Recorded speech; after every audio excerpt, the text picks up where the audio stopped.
soumission. Une vie de soumission, mais dans une vie de soumission, nous avions formulé une question. Pourquoi devons-nous pourquoi devons-nous soumettre à Dieu? Pourquoi nous avons besoin de nous soumettre à Dieu?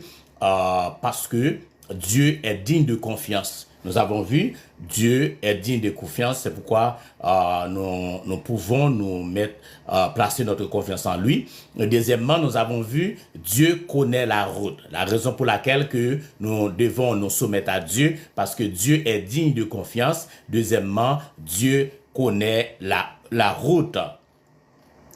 Et dans la leçon, dans la leçon 4, dans la deuxième partie, dans la leçon 4, ce matin, nous allons voir Dieu, la troisième raison que nous avons pour mettre notre confiance en Dieu, c'est parce que troisième raison pour laquelle que nous devons nous soumettre à Dieu, c'est parce que Dieu est le guide de nos relations. Dieu est le guide de nos relations. Savez-vous que des relations humaines peuvent devenir un problème entre nous et Dieu? Il peut s'agir de relations avec la famille, les amis, les collègues, des pasteurs, des membres d'église, des voisins, voire même nos ennemis. Que ces relations soient bonnes ou mauvaises, elles peuvent devenir plus importantes pour nous que notre relation avec Dieu. Dans Genèse, dans chapitre 22, verset 1 à 18, Genèse chapitre 22, verset 1 à 18, Abraham fait face à une situation impensable. Il avait attendu des dizaines d'années pour l'accomplissement d'une promesse qui lui avait été faite.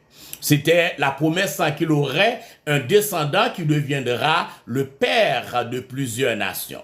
Dans sa vieillesse, Dieu le bénit avec un fils, Isaac. Isaac a grandi et avec lui, la joie d'Abraham ne faisait que croître. Puis, un jour, Dieu dit à Abraham de sacrifier son fils sur l'autel. Cela a sûrement suscité de nombreuses questions dans l'esprit d'Abraham. Il aimait tant son fils, mais il faisait aussi confiance à Dieu. Alléluia. La Bible nous dit qu'Abraham s'est levé tôt le matin pour obéir au commandement de Dieu.